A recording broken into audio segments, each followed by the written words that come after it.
আব্দুল্লাহ ইবনে উমর রাদিয়াল্লাহু তাআলা আনহু, উমর ইবনে খাত্তাব রাদিয়াল্লাহু তাআলা আনহুর সুযোগ্য সন্তান আব্দুল্লাহ ইবনে উমর রাদিয়াল্লাহু তাআলা আনহু বিশিষ্ট সাহাবী। বর্ণনার ভিতরে আসছে তিনি একদিন কোন এক জায়গায় সফরে যাইতেছিলেন। মুসলমান ভাইয়েরা আমার গভীরভাবে মনোযোগ দেন।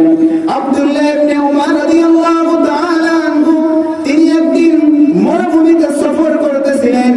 সফর করতে করতে মরুপ্রান্তরে তার পানির পিপাসা লেগে গেল। মরুপ্রান্তরে তো পানি নাই, মরুপ্রান্তরে এমন সেখানে কোনো গাছগাছালি নাই। ওই সময় আব্দুল্লাহ ইবনে উমর রাদিয়াল্লাহু তাআলা আনহুর পানির পিপাসা লেগে গেল এবং তিনি ক্ষুধার্ত হয়ে পড়লেন। ওই সময় তাৎক্ষণিকভাবে আব্দুল্লাহ ইবনে উমর রাদিয়াল্লাহু